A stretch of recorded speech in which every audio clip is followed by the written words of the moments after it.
संदर्भात अधिक चर्चा करण्यासाठी आपल्या सोबत आहेत शरद पवारांच्या राष्ट्रवादीचे खासदार निलेश लंके. निलेश लंकेजी, आपलं खूप खूप स्वागत न्यूज प्लॅनेटमध्ये. राईट टू डिस्कनेक्ट वरती झालेली चर्चा ही संपूर्ण देशानं पाहिली. आता हे विधेयक लागू करणं हे या पुढचं पाऊल असेल.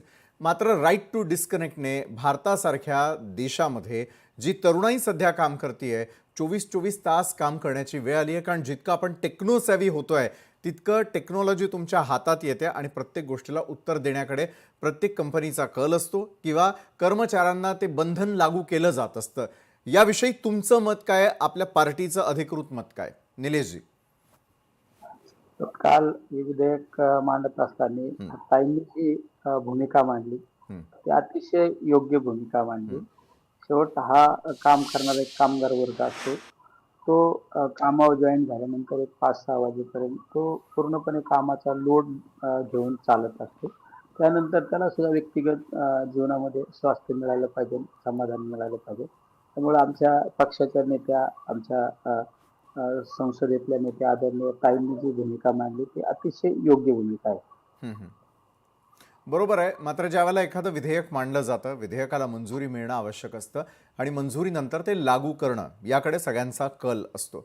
देशातील अनेक कंपन्या असतील किंवा अनेक ठिकाणी जिथं राईट टू डिस्कनेक्टचा वापर पुढच्या काळामध्ये होऊ शकतो, त्यांचा विरोध असेल की त्यांच्याकडनं कॉपरेशन मिळेल, काय नेमकं घडू शकतं हे मला आपल्याकडून समजून घ्यायचं. निलेशजी, शेवट आपला हा कामगार असतो.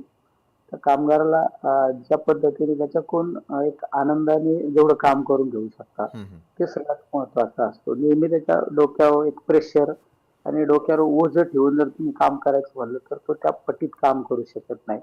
कमी कालखंडामध्ये एक आनंदी समाधानी वातावरण जर आपण ठेवलं तर नक्कीच काम सुद्धा चांगल्या पटीने आणि एक व्यवस्थित पद्धतीने काम होऊ शकतं. त्यामुळे ही जी भूमिका आदरणीय सुप्रियाताईंनी मांडलेली ही एकदम योग्य भूमिका आहे आणि त्या भूमिकेचं सर्वांनी स्वागत केलं पाहिजे. बरोबर आहे. सुप्रिया सुळे यांनी मांडलेला हा मुद्दा होता आणि त्याला समर्थन किती मिळतं त्यावरही आपलं लक्ष असेल. निलेशजी, एक मला आता थोडा वेगळा प्रश्न विचारायचा आहे की साधारणतः 13 देशांमध्ये या विधेयकांसंदर्भातली चर्चा, त्याला लागू करणं या संदर्भामध्ये अनेक प्रक्रिया सुरू असल्याचं दिसतं. जसजशी नवीन टेक्नॉलॉजी येत चाललेली आहे त्याप्रमाणे 24 तास जागा राहण्याची सवय ही मानवाला देखील लागल्याचं दिसतं. त्याचे अनेक दुष्परिणाम हे आपल्याला तब्येत बिघडण्याच्या माध्यमातून किंवा विविध गोष्टींच्या माध्यमातून शारीरिक मानसिक आजारांच्या बाबतीतूनही ते पाहायला मिळत असतं. इतर देशांमध्ये पूर्वी सर्वाधिक काम केलं जायचं, मात्र आता मेंटल हेल्थकडे तिकडे लक्ष देणं सुरुवात झालेली आहे. ती आता काळाची गरज आहे आणि भारतातही ते व्हावं का? शेवट सगळ्यात महत्वाचं तुमचं शरीर स्वस्थ राहिलं पाहिजे. आणि ज्यावेळेस तुम्ही शरीर स्वास्थ्य चांगल्या पद्धतीने आहे तर तुमची मेंटॅलिटी सुद्धा एकदम अतिशय चांगली असते. तुम्ही जर नेहमी काम काम आणि प्रेशर खाली जर आपण राहत असू तर आपली मेंटॅलिटी जर त्या ठिकाणी पॉझिटिव्ह जर एनर्जी देत नसेल तर ते काम सुद्धा त्या पटीत होत नाही. त्यामुळे जर तुम्हाला चांगल्या पद्धतीने काम करून घ्यायचं असेल तर त्या कामगार असो, कुणी पण असो, तो वर्कर असो, त्याची मेंटॅलिटी सगळ्यात महत्वाची चांगली राहिली पाहिजे. आता आम्ही पाहतो कधी कधी 24-24 तास आपण ड्युट्या करतो तर त्या आरोग्यासाठी तर सगळ्यात घातक आहे. एक 10 वर्षाचा काळ जरी पाहिला आपण, जास्त काळ लांब जाण्याची गरज नाही. 10 वर्षापूर्वी जर आपल्या एखाद्या गावामध्ये एखाद्याला जर कॅन्सर सारखा आजार झाला तर गावात व्यक्त करायचं.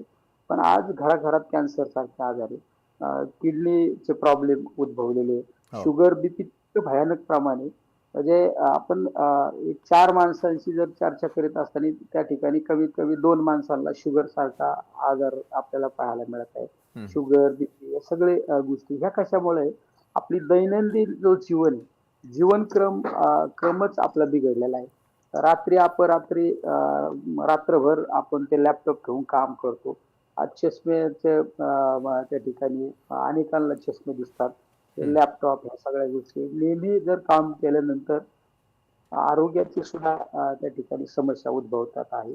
तुम्ही आजचा कालखंड मी तर नेहमी सांगत असतो, येणारा एक अजून 4-5 वर्षानंतर सगळ्यात जास्त आपल्याला जे फाईट आउट करायचं असेल त्या आरोग्याशी फाईट आउट करायचं असेल. बरोबर आहे.